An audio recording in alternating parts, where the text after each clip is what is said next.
சேலத்தில் நடைபெற்ற அரசு விழாவில் பேசிய முதலமைச்சர் ஸ்டாலின், கலைஞர் ஆட்சிக்கு பின் தற்போது இரட்டை இலக்க பொருளாதார வளர்ச்சி அடைந்துள்ளோம்.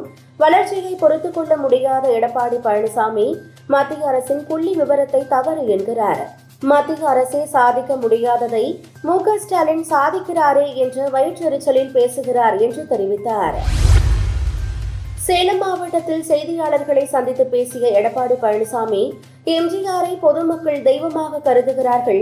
எம்ஜிஆர் குறித்து பேசிய திருமாவளவன் அரசியலில் காணாமல் போய்விடுவார். வெறுப்பை வெளிப்படுத்தும் விதமாக திருமாவளவன் இதுபோல் பேசிக் கொண்டிருக்கிறார் என்று தெரிவித்தார். திராவிடத்திற்குள் பார்ப்பனையும் ஊடுருவ வழிவகை செய்தவர் எம்ஜிஆர் என திருமாவளவன் பேசியது சர்ச்சையானது குறிப்பிடத்தக்கது. வரும் 2026 ஆகஸ்ட் வரை அன்புமணியே பாமக தலைவராக தொடர்வார் என்று பொதுக்குழுவில் தீர்மானம் நிறைவேற்றப்பட்டுள்ளது. இக்கூட்டத்தில் பேசிய பாமக தலைவர் அன்புமணி ராமதாஸ், நம்முடைய குலதெய்வம் வழிகாட்டி ராமதாஸ் தான். அவர் நம் உள்ளத்தில் இருக்கிறார். திமுக ஆட்சிக்கு வரக்கூடாது என்பதுதான் பாமகவின் இலக்கு. வரும் தேர்தலில் மெகா கூட்டணி அமைப்போம் என்று தெரிவித்தார். 26 பேர் உயிரிழந்த பகல்காம் பயங்கரவாத தாக்குதலுக்கு பதிலடியாக மே 7 அன்று இந்திய ராணுவம் பாகிஸ்தான் மீது ஆபரேஷன் சிந்தூர் தாக்குதலை மேற்கொண்டது. இதைத் தொடர்ந்து ஏற்பட்ட மோதல் மே 9 ஒப்பந்தம் மூலம் முடிவுக்கு வந்தது. இந்நிலையில் பெங்களூருவில் நடைபெற்ற கருத்தரங்கில் பேசிய இந்திய விமானப்படை தளபதி AP சிங், ஆபரேஷன் சிந்தூரின் போது பாகிஸ்தானின் 6 போர் விமானங்கள் சுட்டு வீழ்த்தப்பட்டதாக தெரிவித்தார்.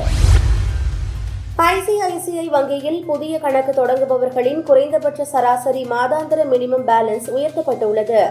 அந்த வகையில் நகர்ப்புற மெட்ரோ பகுதிகளுக்கு ரூபாய் 50,000ஆகவும், இதுவே சிறு நகரங்களுக்கு ரூபாய் 25,000, கிராமப்புற பகுதிகளுக்கு ரூபாய் 10,000ஆகவும் ICICI வங்கி உயர்த்தியுள்ளது. இந்த விதிகள் கடந்த 1ஆம் தேதியிலிருந்து புதிதாக கணக்கு தொடங்குபவர்களுக்கு பொருந்தும் என தெரிவித்துள்ளது. உலக அமைதிக்காக தொடர்ந்து பாடுபட்டு வரும் டிரம்பிற்கு அமைதிக்கான நோபல் பரிசு வழங்க வேண்டும் என வெள்ளை மாளிகை வலியுறுத்தியது. இந்நிலையில் அஜர்பைஜான், ஆர்மேனியா நாட்டு தலைவர்கள் டிரம்பிற்கு அமைதிக்கான நோபல் பரிசு வழங்க வேண்டும் என்று முன்மொழிந்தனர். முன்னதாக பாகிஸ்தான், இஸ்ரேல், கம்போடியா நாடுகள் இந்த கோரிக்கையை முன்மொழிந்துள்ளது. பெங்களூரு சின்னசாமி கிரிக்கெட் மைதானத்தில் நடைபெற்ற RCB கொண்டாட்ட விழா கூட்ட நெரிசலில் சிக்கி 11 பேர் பரிதாபமாக உயிரிழந்தனர். இந்நிலையில் பெங்களூருவின் பொம்மச்சந்திரா பகுதியில் புதிய கிரிக்கெட் மைதானம் அமைக்கும் திட்டத்திற்கு கர்நாடக அரசு ஒப்புதல் அளித்துள்ளது. சூர்யா சிட்டியில் 1650 கோடி செலவில் உருவாக்கப்பட உள்ள பிரம்மாண்ட விளையாட்டு வளாகத்தின் ஒரு பகுதியாக 80,000 இருக்கைகளுடன் கிரிக்கெட் மைதானம் அமைகிறது.